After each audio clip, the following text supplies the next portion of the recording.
Tuli nagaan caalu nagaan gooftaa nagaan abbaa kootii nagaan Yesus Kristos isiniif haa baay'atu. Loomiyyee yuutuubii jalatti warri argamtan warri biyya keessaa warri biyya ambaa keessaa nagaan abbaa koo biraa ta'ee isiniif haa baay'atu nagaa keessanii anis nagaa koodha galata gooftaa nagaatti eegamee isaan eegamee argeen jira. Sinis immoo akka gooftatti eegamtanii argeessan gooftaa biraa abdii guddaan qaba. Baga eegamtanii bagargaaramtanii argeessanii siniin jechuu jaaladha. Egaa warroonni na jajjabeessaa jirtan gooftaan baraa fi jireenya keessanaa eebbisuu viidiyoo kiyya laayikii gochuudhaan na jajjabeessuudhaan na bira dhaabbachaa jirtan gooftaan baraa fi jireenya keessanaa eebbisuu eebbifamaa isiniin jira. Warroonni natti dabalamtanii maatii koo hin taanes koottaa asumaan natti dabalamaa maatii koo ta'aa siniin jechaati. Egaa maalan jechuu barbaade warroonni amantaa musliimaa akkami warroonni amantaa kiristaanas akkami soomonni akkam isinitti jira soomii gaariidhaan dabarsaa jirtu moo akkami isiniin jedha. Soomii gaarii soomii bareedaa bara gaarii nuuf haa ta'u siniifis haa ta'u siniin jecha. Egaa arra maalan qabadhee dhufee biraankii ajaa'iba tokkoon qabadhee dhufee egaa obboleettii keenya tokkotti dawwalee maalan jedhaa seetanii nama wayiin naman jaaladhuun hin qabaa nama sana namni narraa fudhataa jira garuu akkaman godhaa yoon akkam godheen nama sana deeffachuu danda'a in jedheeni mariisisaa asumaan daawwadhaa eessayyuu naqinaa obboleettiin keenya kun maallaan jetti wayin na gorsiti moo naan lolti moo akkamime in gaafannaa dhaggeeffadhaa eessayyuu naqinaa isiniin jedhaa eebbifamaa waaqayyo sinaa eebbisuu. Egaa ittan dawwalaa gara itti dawwaluutan deemaa jira. Egaa waan ishiin jettu waliin daawwannaa eessumayyuu naqinaa wayin naan lolti moo na gorsiti moo ati maal taate naan jetti moo waan ishiin jettu mee walumaa naa daawwannu siniin jedhaa. Hiriyaan keessan akkam siniin jetti wayin gara amaa tokkotti sin gorsiti moo wayin gara gaarii tokkotti sin gorsitu mee haa daawwannu isiniin jedhaa. Eessayyuu hin naqina ittaan dawwalaa jira. Abee Sekarang lagi telasugai tarik mata itu maal taate kali. neetwoorkiin na beera gaddeeme anchi neetwoorkiin na rakkisee akkamatti jirtaatu cuqqaallamii argaa kee. Maan cufmuuni. Inna irraa ganna darbatee urfatti ganna darbee irraa bu'ee urfa tureen argine moo ati? Maanilaa su'aatu irkifattee sumaatii sun bahee akkas ta'anaatti sumaatii bilichuu ol bahee feesifaa odeessuuf jee amma ol bahee fannifame duras fannifameetta obsaa basi jala iyyaman. Siime anchi amma waan asiin mari'achuu dhufeen qabaayyuu beektaa? Innaa maal asiin mari'achuu dhufe wottee? Ati silaa namatti kofaltaa ugaa namni dhugaa sittaa seenatti hin kolfiniiti. Kolfin kaa dhugaa isuma dhugaa qunna gara nyaasittaa saa jira dhugaa qunna gari takka sittaa saa jira jechuudha. Innaa ani jaalala obsaatiin baay'een qabame jechuudha. Dhugaa jaalala obsaatiin baay'ee takkan qabame. Innaa ati obsaa koo etta warqii narraa fudhatte akkaman taashii warqii silaa obsaa narraa fudhatte innis warqii too Facebook isaa jala soon deeme warqii toodhaan ishiinis ookoo ittiin yoom maal godhe naa wayyamee yoom maal godhe naa wayyaree.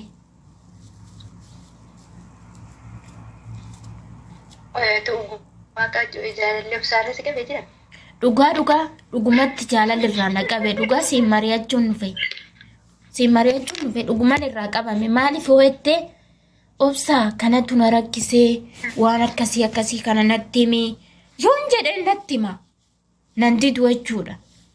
Innaa waan qasuma qasii keessa bakka jaalala isaatiin miidhamaan jira. أكمل قول أي شيء. طيب طيب أكس قيلا أما يجون الرجال اللي ساسك أبي قوم جاللا أو بولماتي نتري مجاللا إنياتا ودندا namni har'a halaalatteetu maalummaa keen beekne si jaalate borullee iddoo guddaa si beeti. Asirratti atis obsaa jetta yeroo ati jechuudhaan dhugaan akka jira. Jaalala akkasumatti waan garaa baree fi ijoollee magaalatti obsaa fi warqii garaan beekaa ture warra beeku. Siifi na waanuma yookiin immoo waanuma taphadhu yeroo dhabuuni obsaa jedhaa malee dhugaa waaqa jiraati. Jaalallis irraa nan qabne ani marratti la iililuman tokko jaalalli na qabee beeku dhugaa Yesuus Kiristoos ani jaalallee miti kanan wajjinii wal qabdee qaba jechuudha. Ammaatii kiyya kabajee ka'anillee kabajee ijoollummaa kiyya irraa han sada kan baasee jirurraa kaasee ammarraa isa faanaan jira. Innis natti hin jijjiiramu. Haala isaa ilaalee ittiin haala golaalee natti hin jijjiiramu. Obsaan taa'ee na eeggachaa jira. Jaalala Waaqayyo yoo ta'e. Kanaaf jennaan ani tapha amalee dhugaa Yesuus Kiristoosiiti. Biyyu garaa kiyya keessa haala adeem beeku. Garuu akka carraa ta'ee diingatamu immoo obsee wa'ichiisma warqii wajjin wal jaalataniiru ta'e immoo ani hin beeku waan irraa beeku qabu. Innaa ati immoo jechuudha. Akkana godhishi. Yoo jaalatte wal jaalachuu keessan nan gammada. Akkana godhika. Akkana godhishi. Atisi. Akkana godhishi. Ati sarraa calqabdee akka obsaa fedhu waan akka maqaasaa waamtaniif fedhu guzeessi maqaasaa waamtan nanaan. Inna ishi warqiidhaan immoo jechuudha. Maaliifis nama mari'achuu dhufe waan ta'eef amma warqiidhaan karaa keessaatti bilbili. Loomin isuma dhugaa jaalattee jirti. Obsaa isuma dhugaa jaalattee jirti. Ati dhiisii fi ishiin baay'ee jaalala isaatiin miidhamtee jirti. Minaan nyaachaan jirtu, bishaan dhugaan jirtu. Jedhiin itti dhaqiitootti naa bilbili naa gaafadhu. Loomi bigeetaa Yesuus maal jeen akkas jedha dhugaa. Ani dhugaa sikoo yookaan agaa gooftaa macaa'ee barreeffama kana barreeffamuu finyootti dhugaa abidda natti qabsiisa. Akan agay aman dugaltee naan jeetu waan tokko bahee rakkisaa. Ani lakkoofsa warqii illee hin beeku dhugaa naan beekin hin beeku feesbuukii ishii beeka garuu maal je'een isheen illee jaallatteetti yoo ta'e dhuguma akka kee kana jaallattee jirti yoo ta'e mee ishiin hin jaallatte jaallatteetti mee isin lamaan gidduutti furmaata kan gochuu danda'u obsa yookiin immoo isin lamaantu walitti dhuftiin furmaata gochuu danda'a malee loomi. Ana akkamii namoota wal jaallatan isin wal jaallatan gidduutti galee maal bitame dhugaa anin jedhu.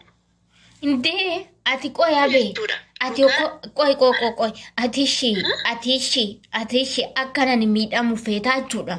Indee ati bakka dhugaa kan sobdee afaan loomi baay'ee si jaaladha jetta. Ishi ani yoon miidhame biyya ormaa keessan jira. Yoon miidhama kiyya kana maalirraa hargatta ishi deemiti naa gaafadhu warqii waan ishiin jettu naa gaafadhuuti bakka irraa calqabdee obsaan jedhinii loomiin baay'ee tokko haaraa jirti natti mattee jirti bakka hin jedhinii yoo dhuguma jaalattee raatte ta'es gadhiisii fi yoommoo hin jaalanne ta'es bakka dhiisii obsaan jedhinii jette akkanuma itti himtamaan rakkoo qaba. Loomi. Tima amma isheen asiin jaalallisii mi'aa jee akka diyoomii amtee anillee nan gaddiini ati jaallattu godhu ishiinis immoo akkas yoo kanaan qabamte itti ta'e amma lamaan keessanuu ati isiinillee lachiinillee amma furmaata kan gochuu danda'u isin lamaantu walitti dabalee furmaata go'amte anamma warqii jaalallee keetiin dhiisii yoon jedhe dhugaa gochuuf kiyyatti namas ta'e waaqas ta'e mufachuu danda'a maaliifi nama kana maal jeen dhaqeen dhiisi yeroo cummee maal jetti ilaalcha akkaminaaf qabdi maal narraa qabdi naan jetti jeewaa waa feete sinaa jettu waa feete ati ana irra jaalattamoo warqii irra jaalatta ishiyaati. Loomii ani qixxee keessan sanan jaalatamaan onlaayiniin argisiineen namni tokko waa'ee nama tokko dubbachuuf jecha bakka lamaan keessan bakka ijatu ilaalaan obbolootummaattiin sin ilaalaa malee jechuudha. Dubbachuuf abaluurra jaaladha wayis immoo abaluurra jaalladhaan jedhu maaliif natti kun heduu baay'ee natti ilfattiin maal jeen ija namaa laala dhugaa ani koo akka kolfume nan sodaa loomii namtu koo naarra dhugaa hirriba naan kee kiristoosiin. Ishi aniyoo akkamantaa. Ishi obsaanis waan toluun godhu. Ishi yoo namni kana jedhee lakkiin jedhu. Haa ta'u bakka ishi haa ta'u jedhu. Waan namni nyaarumarree guuree ofirraa nama dhoowwara ishi qallaalumatti jaalala na qabsiise. Waan akkana godhala otoo warqee argee laan akka kinoo micayyoo Dubaa'itti micayyoo waraanti sana jechuudha albeedhaan. Akkasitti waraana akkasitti garaa keessa waraana. Maqaa gooftaa Yesuusiin seera galtee gooftaan sirraa ifatu argoo maqaa Yesuusiin maan talakoo boollaa falagaa dhaban jedhanii dhiiratu darbee onlaayinii irratti si qaba. Ishi sirrii oguma yaadataa roon ilaalu dhugaa akka ijoollee kaaniitti waliin jedhu yaadni isaa tapha malee waan tokko ani ammoo na hammeenya isaa argee beeku dhugaa jechuun faana odeessee hin beeku. Yeroo kanuma faana haasofnu yaadni isaa dubbiin isaa baay'ee namatti tola garuu loomii waan yaada akkasii of keessaa baasii dhugaa. Ishi jaaladheen jira akkaman godhaanii jaalala isaati yaada akkasii of keessaa baasin jedhin jaalalli koo ati amma ishi abbaa manaa kee ka biyyatti jaalattu sanan jaalattu otoo dubartiin biyyaa. Akkas gootas loomii. Otoo abbaa manaa kee sana dubartiin biraa maqaa isaa waamtee ta'u kanaan maqaa jaalalaatiin waamtee koo abee kanaayyuu maqaa jaalalaatiin waamti laal akkana jetti ookoo innis warqii ta'u waa ta'u jedhaan ani akkatti gubadha reeshii otumaa akkatti na gubanuu ishee dhukkubnuu na qabdeen an argitu ati dhukkubni na qabdeen taaknuu laal dhukkubni na qabdeen dhukkubaa irraan argitu ati amma. Ani sobeen garaatti haaraa ture laal garaatti oduma naaroo minaan na cufame minaan nyaadhu. Ishi amma immoo sirumaayuu na dhukkubaayyuu qoonqootaan afaan dhukkubaa amma immoo hin beekta kaaleessas na dhukkuba siin jechaan ture. Ishi akkam ta'ani inni narraa hubachuu dide obsaa koo hin jedhaan takka maali kun mucaan hin dhaga'u siraa nuutiin hin galuufi. Akkas go'iinaa loomii itti baqqaa'elaa mucaa namaarratti ermijaa fudda. Inni immoo tarkaanfadhaa jechuu osoo hin taane adda baasuu qabdu. Ijoolleen kun amma tarii taphachuu danda'u. Oguma beekamummaa. Tapha miti suma dhugaa jaalatti. Laal innis akkana godha. Intee abee amma narra darbee siin jedha duraanuyyuu hin qalladochaan ture laal. Amma maal godha siiti? Jala deemeetti onneefaa kennaafi ababaafaa kennaafi ishiinis ookoo jettiini. Maal kofaltaan kolfin TikTok isaa jalaan nabamtu YouTube isaa jalaan nabamtu Facebook isaa jalaan nabamtu suuraa isaa fuutee of jalatti gallakkisti inni suuraa ishiin gallakkise of jalatti gallakkisa. Ishi ani kana keessatti akkam ta'uu qaba ishi akkam ta'ani. Akkas boona loomii elaa dhugaa mi'amtee yoo ta'e dhuguma mi'amtee yoo ta'e isaan baasna maal. Obsaa matti dawallee obsaa gaafanna obsaa oguma isinii waliin warqii tumoo akka mi'aa jettee itti gaafachuu hin dandeessa. Nama jaaladhe icciitii yaadde bakkaasi jaaladhe irraa naqabee jira jettee himtaa malee ani kana namni too dhaga'ee dhugaa rabbeeti durboonni yoo maaliif manaa ba'anii maa inni kaayyoon isaanii onlaayinii irratti maa dubartiin akkam jaaladha jetti.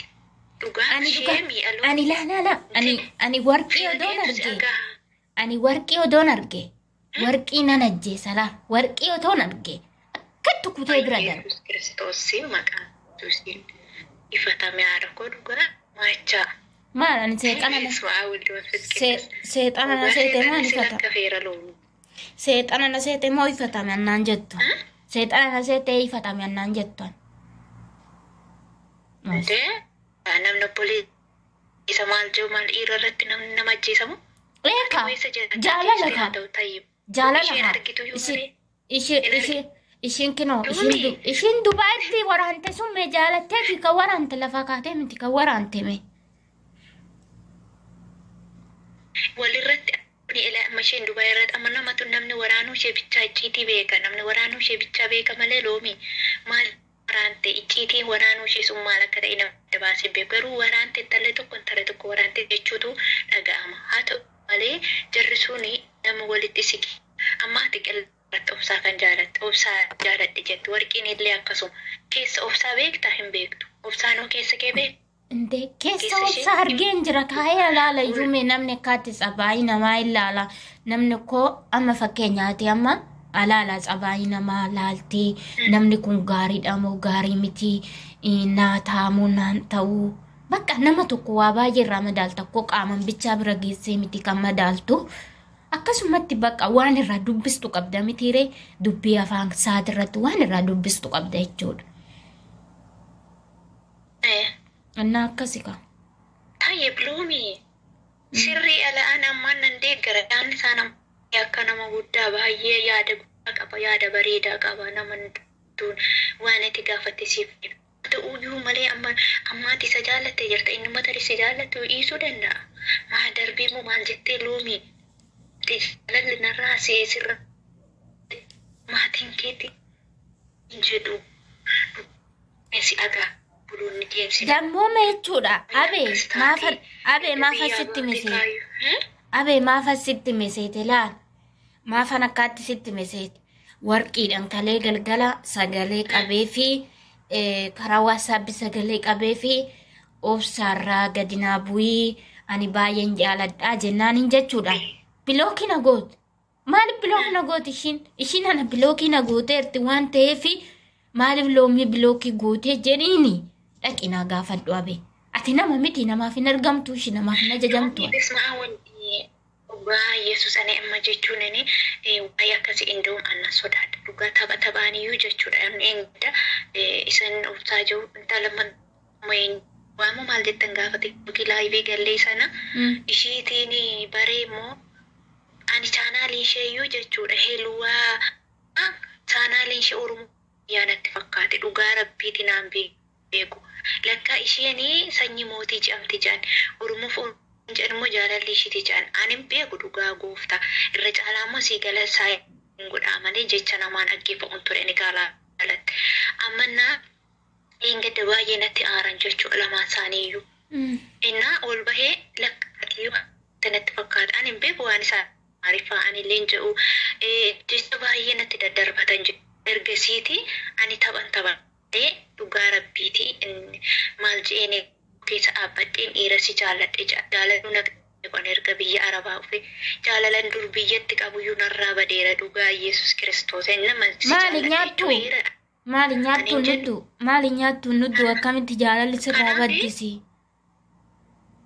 Arabi Yesuus kaayyoo keerraa kaaseessi qaba qabaloomi haala qaba yeroo qaba yeroon kun yeroo itti waa'ee jaalala keenya kaayyoo jaalala keenya ukkaamsinee cufnee dhufneedha malee namni kamillee jaalallee dhabee biyya dhugaa biyya gaafa biyya keenya dhufne akkuma kaanii akkuma dubartii kaanii meeqa gaafatamne meeqa kan illi goonee hunda isaa dhiisnee dhufne biyya kana kaayyoo keenyaaf jenne garuu har'ammoo onlaayinii irratti maalummaa namaa kan hin beekne si jaaladhe yeroo jedhan Nani na baay'ee natti ulfaata dhugaa baay'ee.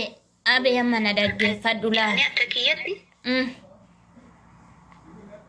Na dhaggeeffadhu. Warqeen kana yoo diingata dhuguma goote aartee irratti gadi si baaste dhugaa qaanii firri kee dhagahe miidiyaarra miidiyaan hin naqamu dhugaa qaanii akkamiiti yoo ta'uu baate obsii of tasgabbeessi jaalallee. Afachuu yaali yookiin immoo ati siin sobdaa malee yoona jaalallee abdee biyya kana ufteetta miti. Qaba tokkoon nama biyyarraa kan hin qabne hin jiru. Immoo onlaayinii irratti. Ani biyyaanin qaba ka. Ani biyyaanin qaba. Ani duraayyuu sitti himeen jira miti biyyaanin qabaa siin jedheen jira. Garuu jaalalli isa ka biyyaa sanirra jechuudha. Jaalalli kan obsaa baay'ee kana humnaa ol natti ta'aa jira. Baay'ee natti caala. Innama yoo obsaan naannaga uta ilaal sittiin hima dhaggeeffadhu. Miidiyaa irratti baanuun jaaladhu. Na dhaggeeffadhu kan sittiin hima. Ani miidiyaa irratti hin baane amma sittiin himachaa jira. Siinan mari'achaara. Yoon jechuudha. Yoo amma dhuguma obsaan naa dhaga'u ta'e jaalala kiyya kana naa hubatu oo ta'e inni ani bakka mangaaliidhuma wayitan gabbayee soqadha. Dhugaa maqaan kee baduu wannaa bangaalichuma jala deemu si wayyaloo. Dhugaa Yesuus bangaaliin si maqaan kee bayee firri kee baate dhaga'u wannaa. akkamitti lammii korra mangaalii naa filattaan ci maal taatee abeeti daanamaa miti ani nama sisee dhugaa ani nama dheessiin mari'achuu dhufe. Loomii anna sodaadha dhugaa waan akkasii nan sodaadha bayyeessu qaanii intala dhugaa obbulaa dhiiraan qabdu maal siin jedhuuf moo bira maal siin jedhu kuni obboleeyyan dhiiraa qabaadhe isaanii fuudhanii isaan jaalalan qabanii isaan hin jaalatamanii isaan hin jaalatanii haati namni hin jaalanne jiru lafa kanarratti namni jaalala wallaalee hin jiru lafa kanarratti. Haati kee gaafatattee teerumte abbaa keetu haadha kee gaafatatee fuudhu malee haadha keetu abbaa gaafatatee itti heerume miti. Nu yeroo onlaayinii irratti haasofnuufiini jireenyi inni gaa'ila jechuun loomii uffata. Gaa'ilatti lixxe karaa keessaa baatu ulfaataadha. Gaa'illi taphame dhaabame diigamennaan diigame karaas. Inni durka laa ati amma jechuudha. Abee gizeen koo ammuma barri dabartu barri jijjiiramaa deema barri guyyaan har'aa kunii fi guyyaan borii garaagarii ennaa maaliifi gizee armee kootitii fi gizee kiyyaa addaati tokkoon godhin kaawaliifi akkuma durii sanitti deemna amma koo gizeen keenya jijjiiramee jira. Bakka amma gaafatamne teerumuu qabna maal goonaree ofii isaatiin hin gaafanne nuyi gaafatachuu qabna bas. Yani ammatti Saudi Arabiyaa deemte tabakka faashinii fiddee ofiin kubalaa adii eeggadullee rakkoo qabu wanti darbu kulleen jiru dhugaa. Si dhiira kadhatanii otoo hin taane si kadhatee si kabajee isa si kadhateetu si isa ati gaafatattee itti heerumte si danda'a boru gaafa amma nam tokko nam jaallate gaafa wal jaalatu sana okay si du'a si bittinnaa si garuu gaafa xiqqoo ishee walitti buute goomjiifiin gaafa walitti buute immoo inni gaafatete jedhee si arrabsuu danda'a. Abadeen ani si jaalladhee reettee arrabkeerraa waan kanan baasii yoo ta'uu baate dhuga gastii qaqqabannee kanaa keessatti jechuudha dhuga yaa waaqayyo narraa cabsi jedhii kadhadhu waa'ee jaalalaa keessaa ba'iiti geela dudubbifadhu. Sagantaa keessa bakka yeroo qabdu yaa saayitii qabdutti imoo jira amma imoo qaqqabadhu dhuga sitti godha kootuuti liinu faana lixiiti yeroo yoo isa akkeeffatte isarraa rahamaadha kun. Maalummaa afuura seexanaatiin natti gale seete moo akkam akkana naan jechuu keetiin arrabsu ani siin mari hiriyaati ya dhugaa tereesii mari'achuu dhufe malee afuura seexanaatti sitti gale naan jetta. Dhugaa qulqullummaa kee booressu. Dhugaa rabbiiti wangeelluun ajaju kana dhugaa qulqullummaa kee booressite dhugaa rabbiiti salphinaas deemaa itti si jaalladhe jetta dhiira loomi Yesuus dhugaa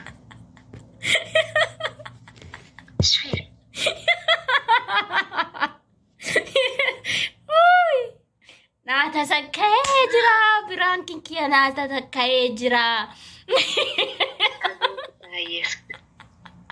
Loomii adagaa sirraa wasu ugaa rawaa tokko dir jennaa hee ugaa Yesuus.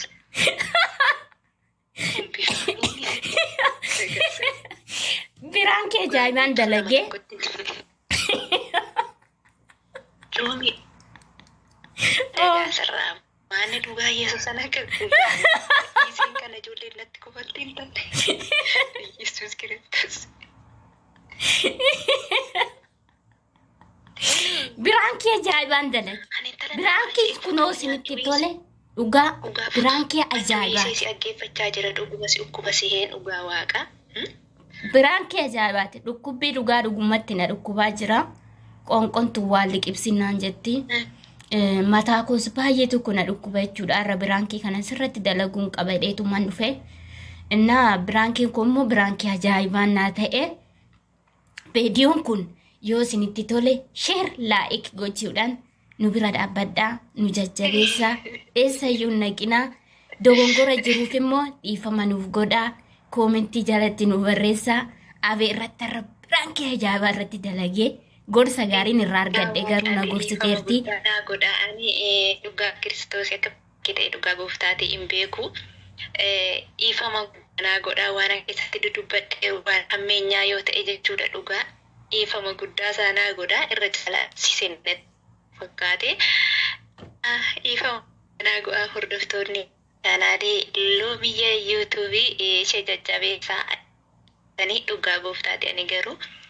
Ka birankii ta'e dhugaa Yesuus hin beeku. Dhuguma immoo jaalalli si qabiseen immoo dhugaadha baay'ee rifadheera dhugaa Waaqayyo. Nyaachuu jammarii qabee ta'ee nageeffachaa jira. Na keessaa ifachaa turte. Seexana itti bakka kun seexana sitti galeettee na keessaa ifachaa turte hafuura jechuudha. Inna nu jajjabeessaa nu bira dhaabbadha. Dhugaa naataa sakkaa seene. Biraankiin kee baay'ee naata sakkee jechuudha. Dhugaa naata sakkaa jedhee yaadne narratti naqaatee yaadaa ture. Naata sakkeera. Share like gochuudhaan na bira dhaabbadhaa. Asumaan immoo wanti isinitti dhaabmadhu maal isinitti dhaammadhaa. Warroonni natti gadditanii jiraattan asumaan dhiifama nuuf godhaa. Obboleettiin teenya Abeenis dubbii ishii keessatti wanti isin gaddisiiste yoo jiraati. Dhiifama nuuf godhaa nu lamaan keenya fuusiniin jedhaa. Namni karaa hin beekne karaa beekuun nama gaddisiisuu danda'a. Cubbuu keenya nutti ilaaltanii nu bira hin darbina. Dogongora jiruuf koomentii jalatti nu barreessaa. Nu jajjabeessaa isiniin jennaa nu bira hin darbina. Asumaan immoo nama galateeffadhuun qaba. Obboleessa keenya Obsaa, obboleettii teenya Kookeet, obboleessa keenya Mulee, obboleettii teenya Warqii baay'ee si jaaladha. Yani dhuguma jettee albeedhaan na waraanti loomin jettee sodaatinis waraan waan oomishu baay'ee si jaaladha. Baay'ee si kabaja. Baay'ee si jaaladha. Warroonni na bira dhaabbachaa turtan baay'ee guddaa si galateeffadha. Obboleettii too Abees asumaan baay'ee si galateeffadha. Baay'ee si jaaladha. Baay'ee si kabaja. Guddaanaaf galatti hoomii sin jedha ishinaaf eebbifamii. Si galatoomaan. Ammat maalirra jirta? Jaalalan siif ergee fudhu qilleensa harkaa. Na waamnaan siif owwaadhee kottu jennaan dhufuun koo. Osoo nama meeqarguu harka keetti kufuun koo. Sagalee kee yoon dhabee maddii qabee taa'uun koo. Osoo meeqarkifamuu gama keetti yaa'uun koo. Waanatti gootee miti na obaaftee qorichaa. Sababa tokkoon qabu jaalala kee tokkichaa. Harka koo na qabadhu lafa bal'oof dhiphuutti. Imaanaa jaalala keenyaa eegi akka irbuutti. Maraatuu jaalala kee fedhii malee na gootee. Dhugumatti ati goota qawwee malee namoote. Onneen kiyya butamee ergasii harka seene. Kennaa deebisaan qabne anis fudhachuun feene. Waraana jaalala keenii qaama kiyya too'attee. Dhukaasa tokko malee boojitee na mo'attee. Dugda lafaa kanarraa dachii torban naanna'ee. Osoon si arguuf jooruu faanni koo na raamma'ee. Maqaa koo sitti ajeessuuf yoo baay'ates basaasnii. Bakka ati jirtu dhufuuf nan daangessu rasaasnii. Foolii kee urgeeffadha akka ilillii birraa. Rakkinni fedhe dhufu saddanan baasu sirraa. Maqaan siif baasa jedheen dachii mararra labee. Dachii kana hundarraa maqaa si ibsu dhabee. Miidhaga kee abaaboodha siin jechuuf abaabootu daggala. Urjii samii siin jechuuf kan mul'attu galgala. Qalbiin kiyya bitamee ergasii harka seene. Kennaa deebisaan qabne anis fudhachuun feene. Waan ittiin si fakkeessuun dhabe sammuu koo cinqee. Aalliif amalli kan kee kan hundaarra na dinqee. Walaloodhaaf yeedaloo wal qabsiisee ximbooni. Ibsuuf jedheen dadhabe booji'amee simbooni. Siif walaleessuuf jennaan jecha toora qabsiisee. Aalliif miidhaginni kee sabirii na dhabsiisee. Maqaa siif moggaasuuf laga meeqa bu'ee. Galaanni jechootaa dideen harkaa gu'ee. Maqaa siif moggaasuuf kaadhee dachii gubbaa. kami utale yeron dute ka'u oto sinan tane abba ko runan dandabu setuna dibe idama pedamar umma ko kanaf rombe bo